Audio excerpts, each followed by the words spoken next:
Kumusta po kayo? Bago po ang lahat, first things first.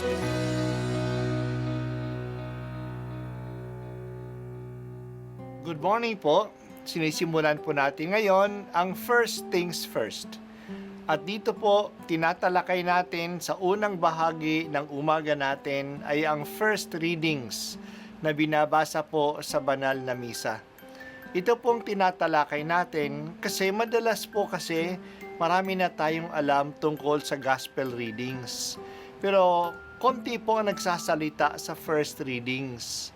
Pero ang first readings, bahagi din po yan ng Biblia, ng banal na kasulatan. Kaya susubaybayan po natin ang mga first readings, basahin po natin at kuminsan kailangan ng basahin ng 2 o 3 beses bago maintindihan kasi hindi po tayo sa familiar sa mga istorya at sa mga kaisipan na tinatalakay dito. Ang pagbasa mula sa aklat ni Propeta Daniel.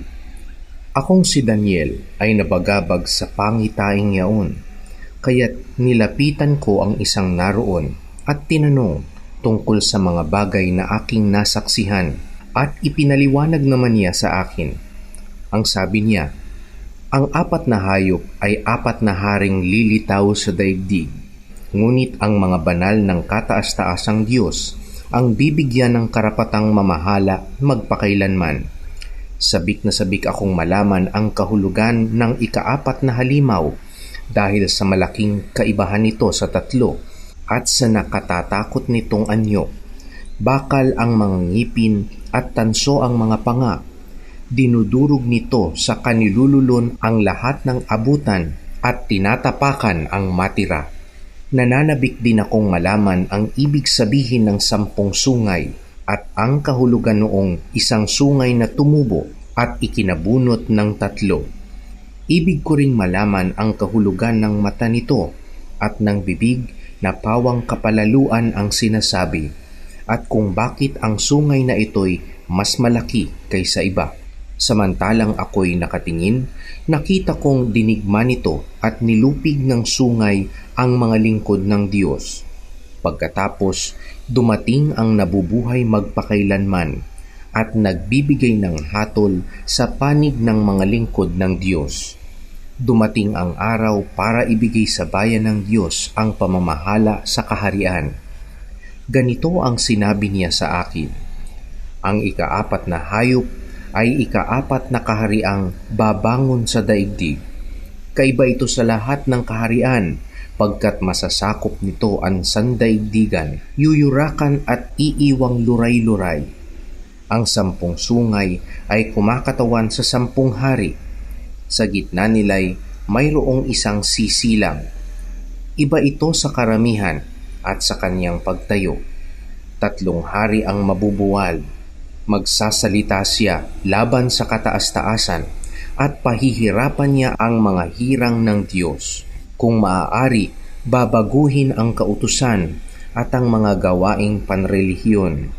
Ang mga hirang ay ipaiilalim sa kanyang kapangyarihan sa loob ng 3 taon at kalahati, ngunit siya'y hahatulan.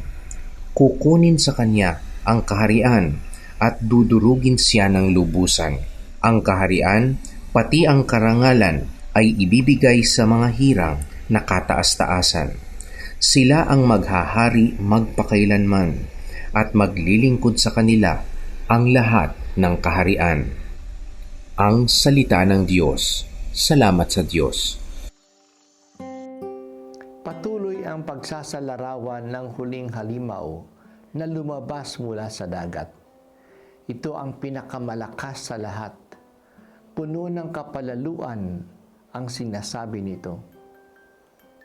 Pinapaliwanag na ang 4 na mga halimaw ay 4 na masasamang kaharian noong panahon. Ang Assyria, ang Babylonia, ang Persia at ang Griego. Ang Greek Empire ang pinakamasama sa lahat. Siya yung pang-4 na halimaw. Saklaw nito ang buong daigdig na kilala noon. Ang 10 sungay niya ay ang 10 hari nito. May isang hari na kakaiba sa mga ito. Talagang kakalabanin niya ang bayan ng Diyos. Maaring ang tinutukoy dito ay si Haring Epifanes na ika-4. Gusto niyang tanggalin ang pagsamba kay Yahweh at ang pagsamba ng ibang mga tao. Gusto niyang i-impose ang pagsamba lamang ng mga Griego. Ngunit hindi naman tumagal ang paghahari niya. Kukunin sa kanya ang kaharian at dudurugin siya. Mamamatay din siya at ang darating ang maghahari na hinirang ng Diyos. Siya ang maghahari magpakailanman. Maaring ang aklat ni Daniel ay sinulat noong inuusig ni Haring Epifanes ang mga Hudyo noong mga 180 to 160 BC. Naranasan nila ang kainitan ng pag-uusig, pero pinapaalam sa mga Hudyo na hindi ito tatagal. Yan yung sinasabi ni Daniel. Kahit nagaano siya kalakas at kabagsik, mawawala din ang haring ito. Magtatapos din ang pag-uusig at umasa sila sa pagdating ng paghahari ng Diyos. At ito nga ang mensahe ni Jesus pagdating niya. Ang pagdating ng paghahari ng Diyos. Kaya ang panawagan ni Juan Bautista at ni Jesus ay, magsisi kayo. Narito na ang paghahari ng Diyos. Sa panahon ng matinding kahirapan, huwag tayong mawala ng pag-asa. Lilipas ang lahat, pati na ang kapangyarihan ng kasamaan. Ang magtatagumpay ay ang kabutihan at hindi ang kasamaan, ang kaligayahan at hindi ang kahirapan. Bigyan mo po kami ng lakas, O Panginoon, sa mga panahon ng pagsubok. Patatagin mo ang aming loob.